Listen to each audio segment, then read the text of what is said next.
ডিমের মোগলাই তো অনেক খেয়েছি, আজকে চলুন আলুর মোগলাই বানাই। এটা বানাতে সহজ আর বিকেলের নাস্তার জন্য হতে পারে সেরা রেসিপি। হাতের কাছে থাকা উপকরণ দিয়ে হয়ে যাবে।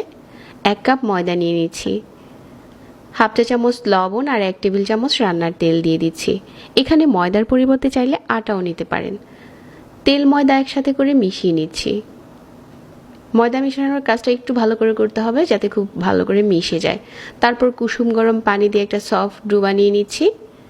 এটা অনেকটা সময় রেস্টে দিতে হবে না। আরও একটা বাটিতে কিছু সিদ্ধ আলু আমি এভাবে করে গ্রেট করে নিচ্ছি। আলুটা আমি আগে থেকে সিদ্ধ করে নিয়েছিলাম। এখন হাফ চা চামচ দিয়ে দিচ্ছি চিলি ফ্লেক্স। এর পরিবর্তে এখানে শুকনা মরিচের গুঁড়া দিতে পারেন। আর হাফ চা চামচ দিয়ে দিলাম গরম মশলার গুঁড়া। কিছু কাঁচামরিচ কুচি দিয়ে দিচ্ছি আর দিয়ে দিচ্ছি পেঁয়াজ কুচি। স্বাদ মতো লবণ দিয়ে দিচ্ছি। আলুর সাথে সবগুলো উপকরণ একসাথে করে মিশিয়ে নিচ্ছি। এভাবে করে আলতো করে মেখে নিয়েছি। ময়দার যেই ডোটা ছিল এখান থেকে এরকম ছোট ছোট ডো নিয়েছি। এখন যতটা সম্ভব পাতলা করে বেলতে হবে, তাহলে এগুলো অনেক ফুলকো হবে। একটু পাতলা করে বেলে নিয়েছি আর এখন এরকম 4 ভাগ করে কেটে নিচ্ছি। মাঝ বরাবর আলুর পুরটা দিয়ে দিচ্ছি আর সাইড থেকে প্রথমে এভাবে করে বাজ দিয়ে দিচ্ছি। ওই পাশ থেকে আরও একটা বাজ দিয়ে আলুটা খুব ভালো করে ডেকে দিচ্ছি। ভিতর থেকে আলুটা বাইরের দিকে আসবে না। আর এভাবে করে সবগুলো মুড়িয়ে বানিয়ে নিচ্ছি। আপনি 1 কাপ ময়দা দিয়ে অনেকগুলো মোগলাই বানাতে পারবেন। মিডিয়াম আঁচে তেল গরম করে নিয়েছি।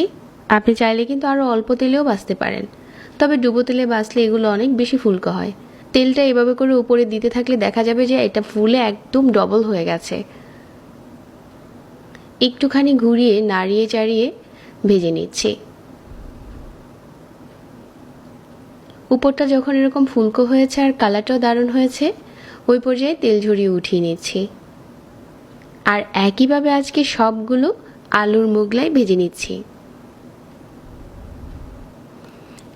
বিকেলে নাস্তার জন্য এটা হতে পারে সেরা রেসিপি। একটুখানি টকের সাথে এটা পরিবেশন করলে দারুণ লাগে খেতে। সহজ রেসিপিতে যারা মোগলাই বানাতে চাচ্ছেন, আজকের এই আলুর মোগলাইটা দেখে নিতে পারেন। আর এটা অনেক বেশি ফুলকো হয়েছে।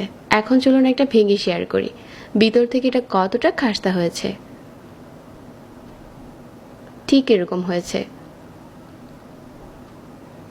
প্রতিনিয়ত নতুন রেসিপি ভালো লাগলে পেজ ফলো করে রাখবেন। যারা এতক্ষণ সাথে ছিলেন সবাইকে ধন্যবাদ জানাচ্ছি আর আজকে এখানে বিদায় নিচ্ছি। আল্লাহ হাফেজ।